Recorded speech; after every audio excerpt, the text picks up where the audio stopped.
बच्चों आज हम डिफरेंशियबिलिटी का जो टॉपिक है उसके अंतर्गत चर्चा करेंगे डिफरेंशिएशन की अर्थात अवकलन की।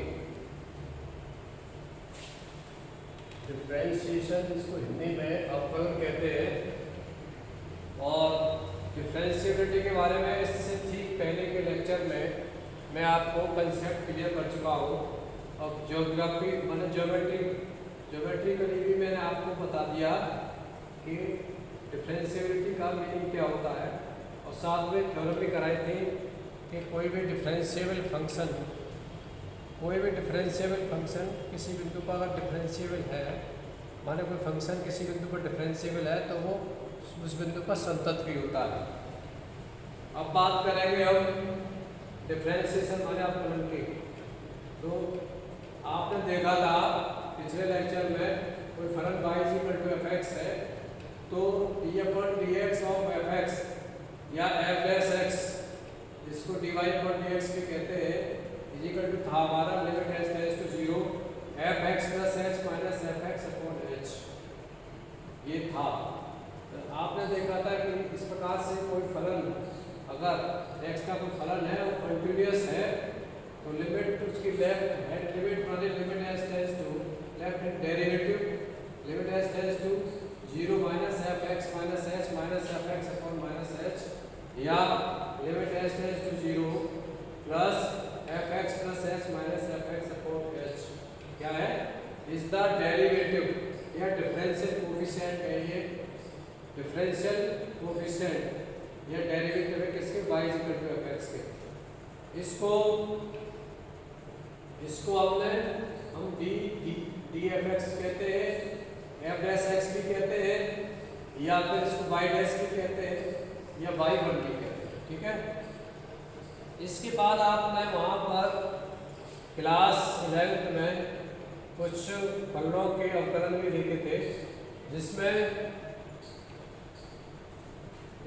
x की पावर n का आपने देखा था अवकलन n x की पावर n - 1 होता है, sin x का cos x होता है, cos x का sin x होता है, tan x का sec² x होता है, cot x का -cosec² x होता है और cosec x का -cosec x cot x होता है।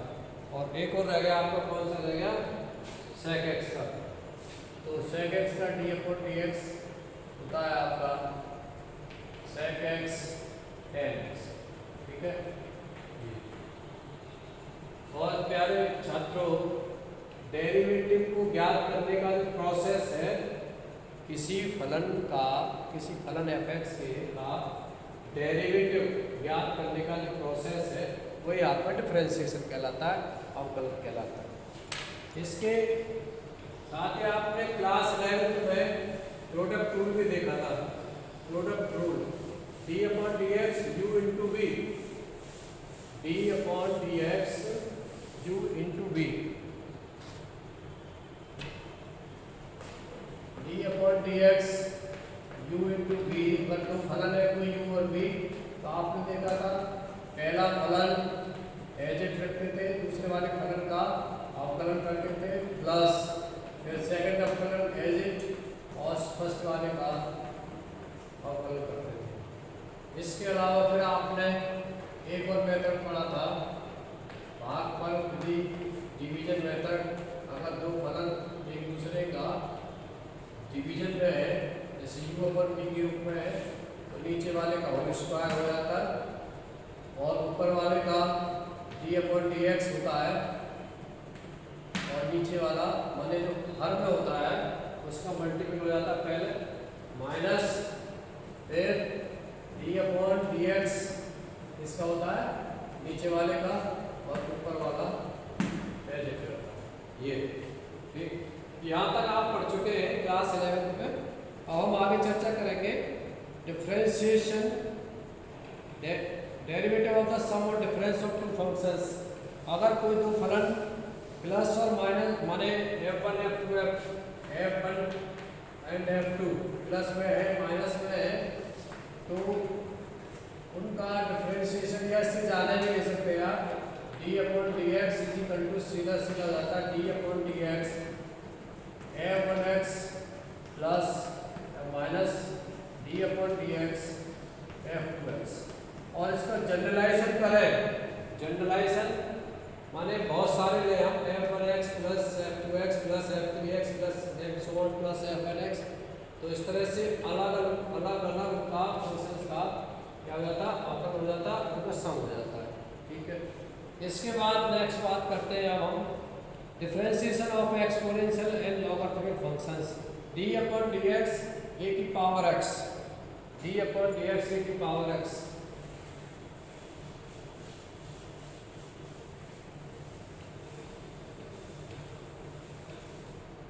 तो प्रथम सिद्धांत से d upon D x a की पावर एक्स, इसका होता है ए की power x log x log a base. ये बेसिकली प्रथम सिद्धांत से ज्ञात करते हैं। प्रथम सिद्धांत से लॉग ए बेस ए की वैल्यू क्या है, 0 से बड़ी होती है। ए की वैल्यू यहाँ पर क्या है, ए की वैल्यू यहाँ पर 0 से बड़ी होती है और 1 के इक्वल नहीं होती है। ए की वैल्यू 0 से बड़ी एंड नॉट इक्वल टू 1। और ए क्या है, वास्तविक संख्या है, वास्तविक संख्या आर। ठीक है, इसी प्रकार से आपने अवकलन पढ़े थे शायद वहाँ पर। अगर एक बार हम ए की जगह ई पुट कर दें, ई तो कितना हो जाएगा, ये ए की जगह ई पुट कर दें इसमें D upon D x, e की पावर एक्स निकल आएगा।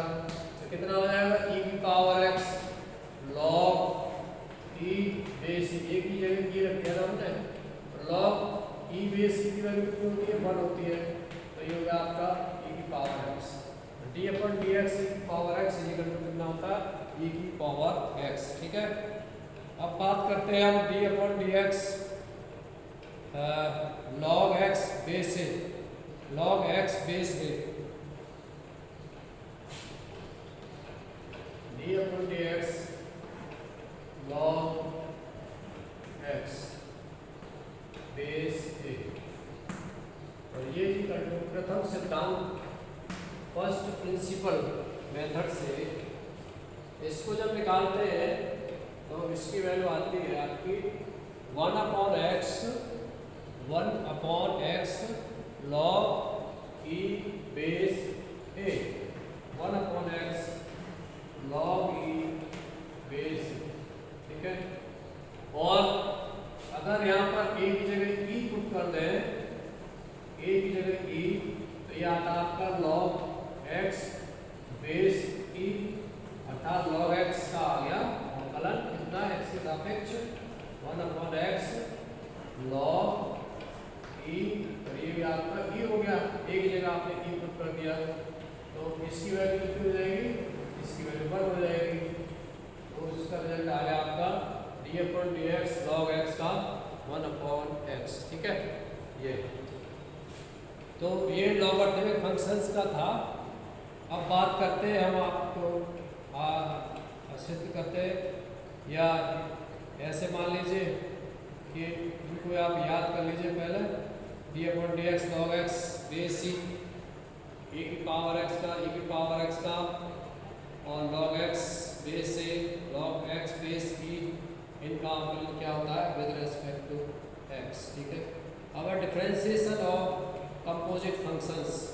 कंपोजिट फंक्शंस माने function of functions f1 f2x by fx is equal to मान लीजिए कोई फंक्शन है आपका f1 और ये आपका f2x। ठीक है, ये इसको कंपोजिट फंक्शन कहते हैं, function of functions. Function of a function कह लीजिए, तो f1 इंटू f2x, यहाँ पर f1 क्या है, f1 फंक्शन है आपका किसका, f2x का। यहाँ पर देख रहे हैं, यहाँ पर f1 क्या है, f2x का फंक्शन है, और f2x किसका फंक्शन है, x का फंक्शन है। जैसे हम ये कह y fx is equal to log sin x, log sin x composite function है, ये फंक्शन ऑफ फंक्शन। क्यों, क्योंकि जो log है ये किसका फंक्शन है, साइन एक्स का फंक्शन है, ये साइन एक्स का, ठीक है। शायद दिखाई नहीं दे रहा होगा आपको, यहाँ पर इधर लिख देता हूँ।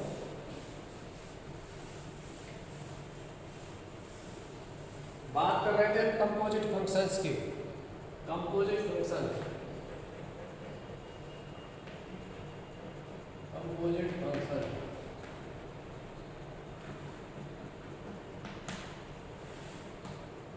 तो F X is equal to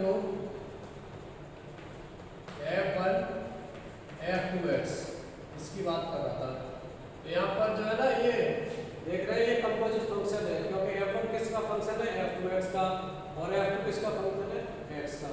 तो मैं जैसे बात कर रहा था यहाँ पर उदाहरण के रूप में कि यदि y equal to y means fx equal to log cos x है या log tan x है आपका, तो log जो है यहाँ पर किसका फंक्शन है, tan x का, और tan x किसका फंक्शन है, x का फलन है। तो इस प्रकार के फलनों को ज्ञात करने के लिए हम क्या करते हैं, क्या प्रक्रिया अपनाते हैं इसका अवकलन करने के लिए, तो इसकी बात करेंगे। तो इस तरह के फलनों को अवकलन करने के लिए क्या करते हैं, इसको t मान लेते हैं, इसको t, जैसे y इक्वल टू इसको हमने t मान लिया, t, यहाँ पर t क्या है आपका, t tan x है, ठीक है। अब देखिए ये फलन t में आ गया आपका, t में, तो इसको t के सापेक्ष इसका अवकलन होगा, t dy upon dt equal to log t का कितना होता है। अब यहाँ पर आप देख रहे हैं कि बेस नहीं पता हमें a है या e है, जब हमें बेस नहीं दे रखा होता है तो वहाँ पर e ही बेस कंसीडर किया जाता है। तो log आप देख रहे हैं x का x के सापेक्ष में log x का अवकलन क्या होता है, 1/x होता है, क्योंकि यहाँ पे बेस e है, a होता तो ये होता, तो इसका होगा 1/x। तो इसी प्रकार से इसका कितना हो जाएगा, t हो जाएगा।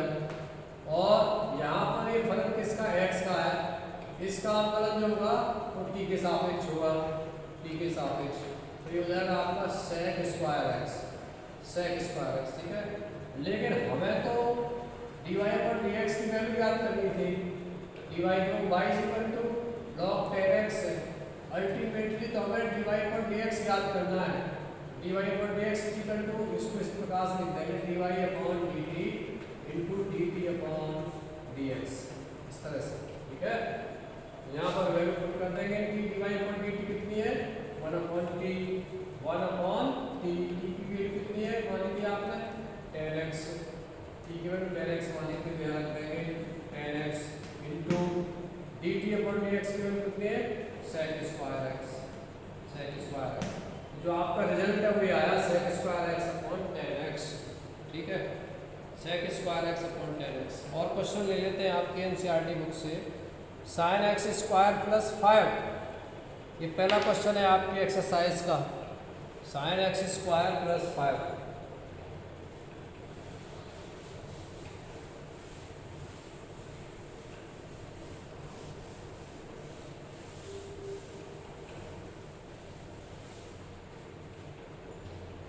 sin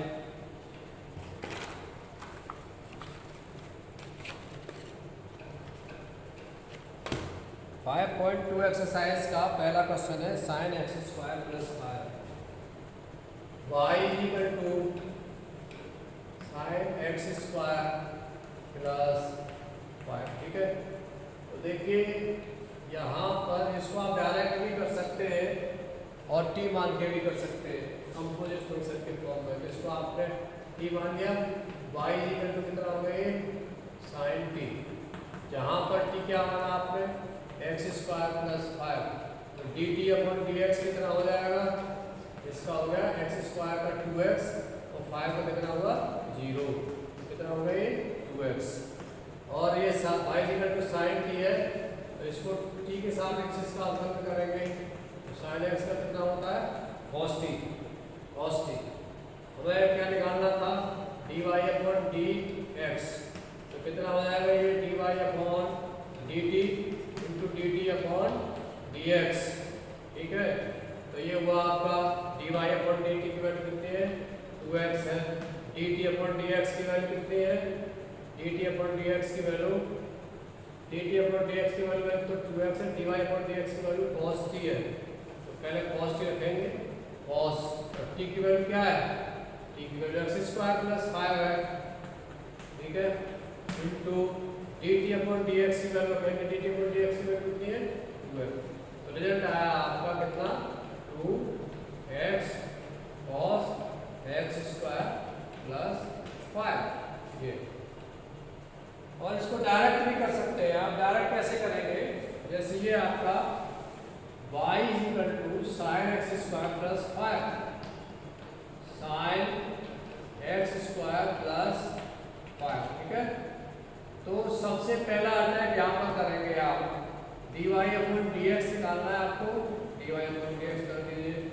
सबसे पहला अटैक आप sin x पर करिए, sin x का sin का कलन क्या होता है cos होता है, ये जितना है एंगल में उतना एंगल में रहेगा, plus into d upon dx और आएगा किसका, d अपॉन dx इसका आएगा x स्क्वायर प्लस 5 का। सेकंड अटैक इसके एंगल पर होगा, आप x स्क्वायर प्लस 5 आ गया, इसकी वैल्यू कितनी हो गई, ये हो गई आपकी 2x प्लस 5 यानी 2x आ गई, 2x इनटू में cos x स्क्वायर प्लस 5 आ गया। तो इस तरह से आप डायरेक्ट भी कर सकते हैं, ठीक है। सेकंड क्वेश्चन है आपका cos sin x, क्या है cos sin x, तो इसका cos का क्या हो जाएगा माइनस साइन,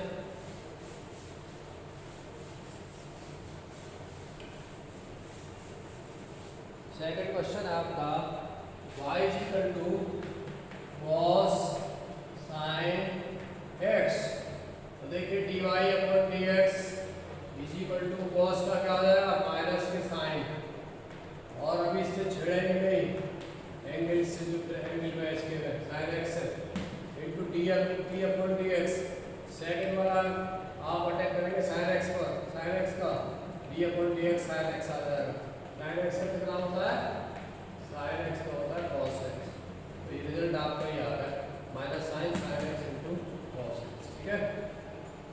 ऐसे ही sin ax प्लस भी है, तो cos ax प्लस भी हो जाएगा इनटू d अपॉन dx, ये ax प्लस भी हो जाएगा, ax प्लस b का d अपॉन dx क्या होगा केवल a, तो b का 0 हो जाएगा। चौथा है sec tan under root x, sec tan under root x, तो देखिए इसे sec tan under root x, y is equal to sec tan under root x, तो देखिए dy अपॉन dx, सबसे पहले आप पूरा इसका करिए sec x का, इसको पूरे को x मान लीजिए फिलहाल x, तो sec x का क्या होता है sec x tan x होता है, तो sec tan under root x into tan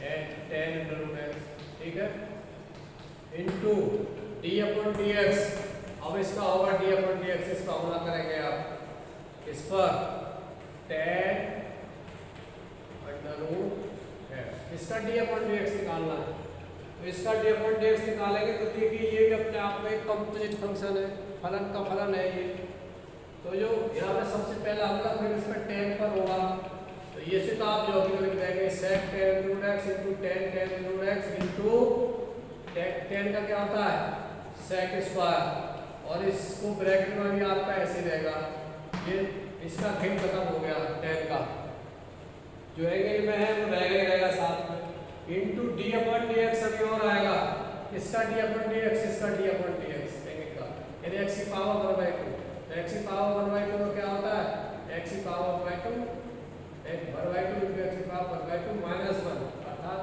इतना, तो 1 अपॉन अंडर रूट x आ जाएगा, तो रिजल्ट कितना हो जाएगा आपका sec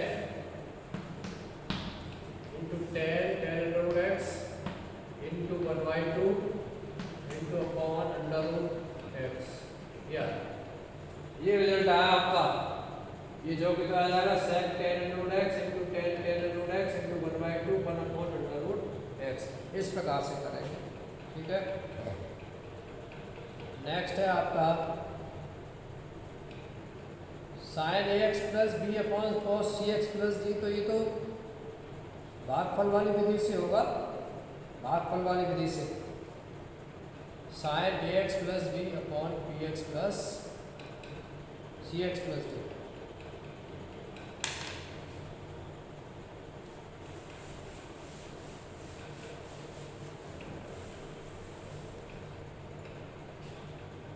sign A x plus B upon cos C x plus D. Y is equal to sine A x plus B upon cos C x plus D. देखिए इनके angle अलग अलग है।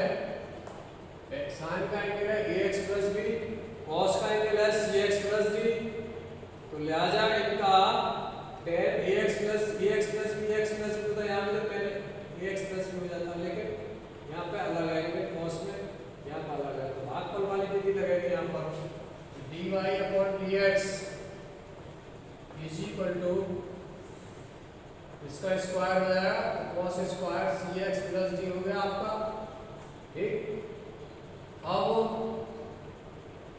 ये cos A X C x plus D as it into इसका अवकलन होगा, इसका अवकलन करेंगे। देखिए इसका अवकलन करेंगे तो पहला हमला इस पर होगा, साइन का क्या हो जाएगा कॉस ए एक्स प्लस बी इनटू फिर इसका हमला होगा d into d upon D x a x plus b. इसका ए एक्स का वन हो गया प्लस इसका 0 हो गया तो ए आ गया ए। ठीक, फिर आगे माइनस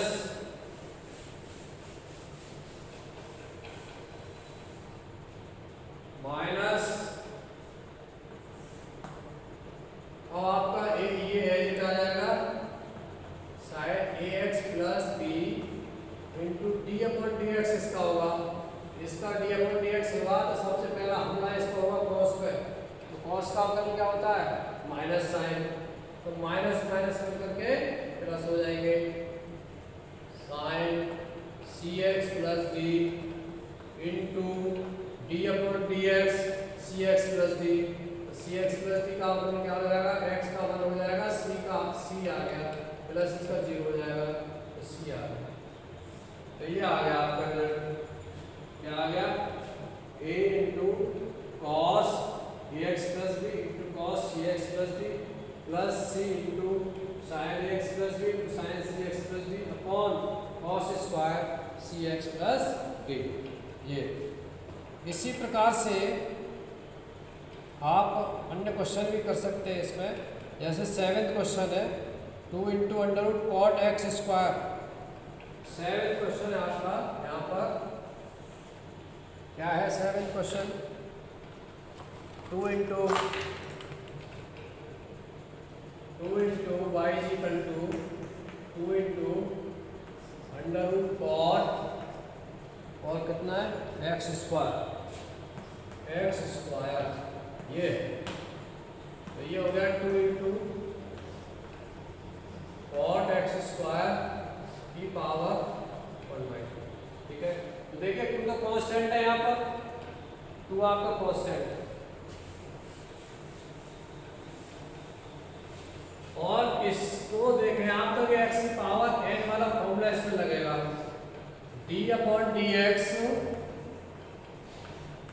की पावर n इक्वल टू क्या होता है n x की पावर n माइनस 1। देखिए यहाँ पर कैपिटल एक्स लिया है और स्मॉल एक्स के सापेक्ष कर रहे हैं into D upon D x और ये आ जाता है आपका। ठीक है, जैसे उदाहरण के लिए मान लीजिए कर रहे हैं आप D upon D x a x plus B की पावर 3 इसका कर रहे हैं अवकलन आप।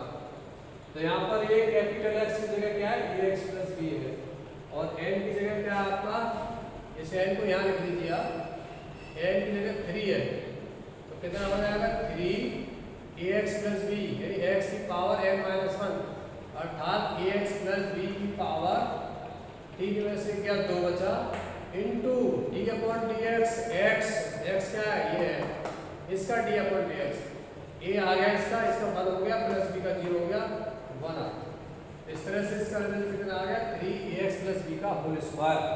इसी प्रकार से यहाँ पर कैपिटल एक्स ये है इसकी पावर n ये है तो dy अपॉन dx कितना हो जाएगा इसका D Y upon D X is equal to 2 into 1/2, ठीक है ना, एन इंटू एन की पावर 1/2 माइनस 1 ये, और एक्स क्या है यहाँ पर, ये एक्स तो ठीक, into D upon D X, क्या डी अपॉन डी एक्स में ये एक्स यानी cot X square, cot X square. तो आप देख रहे हैं अब इसका डी, ये तो जो कि तो चलेगा आपका, और कॉट एक्स स्क्वायर का होगा, तो सबसे पहला अटैक आप कॉट एक्स कॉट पे करेंगे, तो ये तो आपका जो कि आएगा 2 से 2 कैंसिल हो गया, और ये 1/√में कॉट एक्स स्क्वायर आया इंटू इसका करेंगे आप कॉट का, तो कितना आ जाएगा minus cosec square X square into D upon D x. अभी तो ये तो रह गया ना एंगल, तो D upon D x x square का कितना हो जाएगा 2x हो जाएगा 2x। तो ये रिजल्ट आया आपका minus 2x cos cosec square X square upon root cot X square. तो ये है आपका एक्सरसाइज 5.2। इसमें 9th और 10th क्वेश्चन जो है आप जो है जो डेफिनेशन है ना डिफरेंशिएबिलिटी वाली, उस डेफिनेशन पर आधारित करेंगे, लेफ्ट हैंड डेरिवेटिव और राइट हैंड डेरिवेटिव निकालेंगे, तभी आप इस क्वेश्चन को कर पाएंगे। तो करिए बाकी क्वेश्चंस को, और कल बात करेंगे डेरिवेटिव्स ऑफ इम्प्लिसिट फंक्शंस, अस्पष्ट फंक्शनों के और कलर्स याद करना। फिलहाल के लिए इतना ही, थैंक यू।